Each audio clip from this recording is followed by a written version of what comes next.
So what happens when we want to organize those folders? Well, first of all, I like to tell people there is no right or wrong way to organize folders. And I'm sure there are some IT people and some organizational specialists to say that's not exactly right.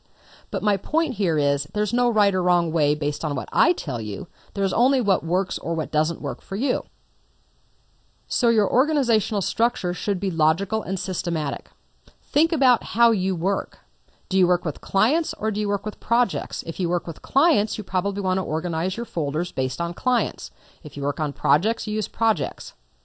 For me, I tend to work with different kinds of software. So I organize mine by things like Windows and Excel, and then within that, different versions. Another way to look at it is how do you currently or how did you file physical pieces of paper? Hopefully you already had a physical file structure that will very easily convert over to an electronic file structure. If a folder begins to contain a lot of files, a lot of individual pieces of paper, that's when you're going to want to add a subfolder to help you compartmentalize. This is actually a very important process. Another important part of this process is your naming conventions.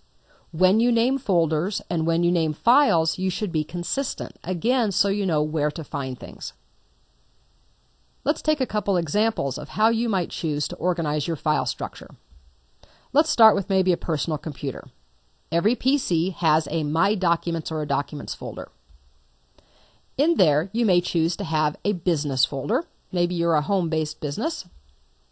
And then, of course, you also have personal files. For your personal information, you need to keep track of things like finances. And inside finances, you have a lot of them, so you may have organized them by year.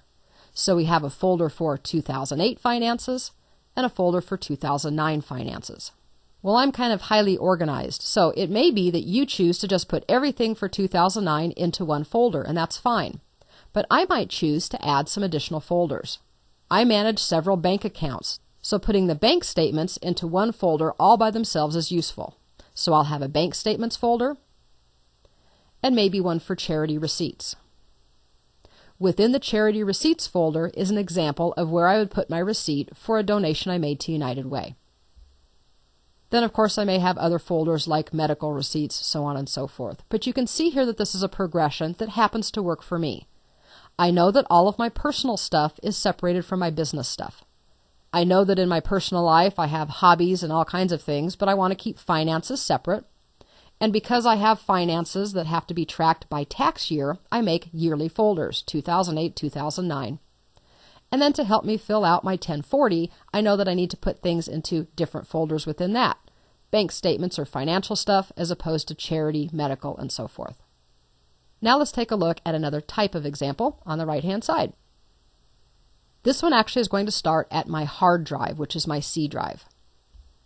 And I'm going to take you into what I personally do on my business computer.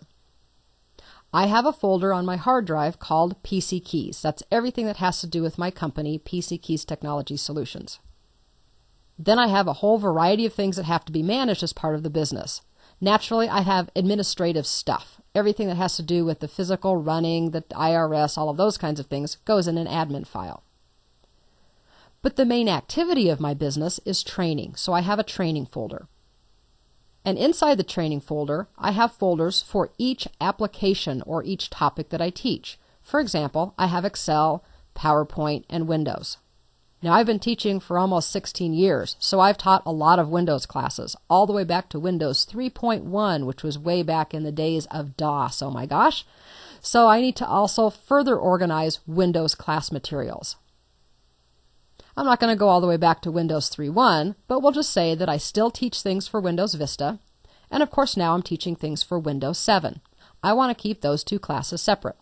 Within Windows 7, I actually am teaching a PC Fundamentals course, this course having to do with primarily Windows 7.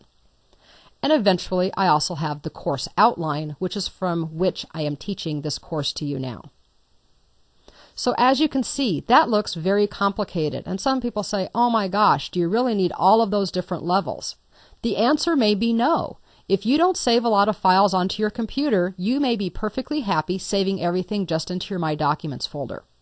But remember my piece of advice. which is when you start getting too many files to make that easy to use, then you start adding subfolders.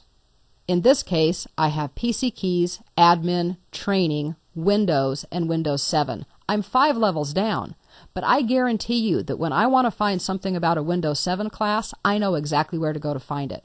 And that really is the key. We don't want to waste time searching for things. And your computer can literally have tens of thousands of files between your data and the system files by the time you're all done with everything. So organizing your files and your folders into a structure that makes sense, in my opinion, is absolutely critical to being able to efficiently use a computer and find what you're looking for. How do we describe that, though, to a computer? Because in order to locate a file, the computer must know exactly where to find it. You can't just say, kind of go to my hard drive and search until you find it. Actually, there are some search tools to do that, but that's not the best way. The file path designates this exact location. And I like to use an analogy, which is it's kind of like giving people directions. If I have somebody in my house and we're sitting in the living room and I want to say, go get the milk from the refrigerator, I can say, could you please get the milk from the refrigerator? Okay, well, that's easy enough. People can look around. They could say, okay, the kitchen's right over there. There's a refrigerator. All I need to say is that. If I wanted to be more specific, though, and if I wanted to say, turn off the light in my office, I would probably have to give them more directions.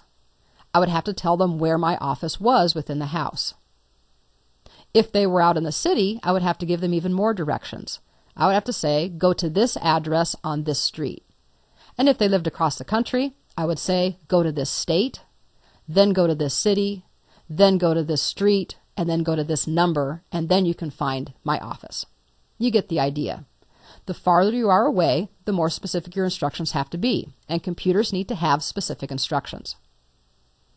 The file path starts at something called the root drive. In other words, what is kind of the most generic or top-level drive that it works with.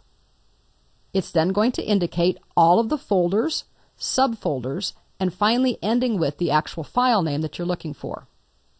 So in my example, go to Idaho, go to Boise, go to Fuchsia Place, go to my address, go into my office, which is in the southeast corner of the house, and turn on the light switch on the northeast wall. Something like that. All of the components that are part of the file path are separated by a backslash. Now, if all of this seems technical, it's because a lot of times people really struggle with this, so I want to give you an example. If I had something on my C drive, in my documents, in a folder called My Stuff, and I was actually looking for a picture, this is an example of what the file path would look like. C:\\, my documents \, my stuff \, my portrait.jpg. This tells the computer exactly where it's at. Of all the drives it has access to, it's on the C drive. It's then in a folder called My Documents, in a subfolder called My Stuff, and finally there's an individual file called My portrait.jpg. See how easy that is? Well, guess what? We actually have something now that's easier. Windows Vista and Windows 7 and all of the later operating systems use something now called breadcrumbs instead of file paths. Now this is actually just the default. And it actually comes from Hansel and Gretel. If you remember back to your fairy tales, Hansel and Gretel left breadcrumbs to find their way back home. Same thing is true here. Breadcrumbs allow us to go back within the file path, either by going back one level or multiple levels, because the breadcrumbs are actually clickable. It also gives us a very logical progression of how we got to a certain location. As an example, instead of all of the backslashes and stuff, it may look like this. You're on your computer, you're on the hard drive, which happens to be the C drive, in a folder called PC Keys, in a folder called Training, in a folder called Windows. When I see breadcrumbs in a window, I actually could just click all the way back on PC Keys to back out 2 levels. Or I could go all the way back to the left and click on Computer to get all the way back to my computer. You can see how this is very logical, and it kind of puts it into, less technical terms. But the fact that it's clickable is what I really like about it. It makes it much more usable than having to click on going up, going up, going up just to get back 3 levels. If you want to see the actual file path, though, you can. You can click the little folder icon that's always to the left of the breadcrumbs. And it looks like this. By clicking on that, it will convert the breadcrumbs into the good old-fashioned C:\\/ stuff that we're used to seeing. Regardless of which one we're using, though, remember that all this is doing is telling you the exact location of a certain file or where you happen to be at the moment within your file structure. And that's the important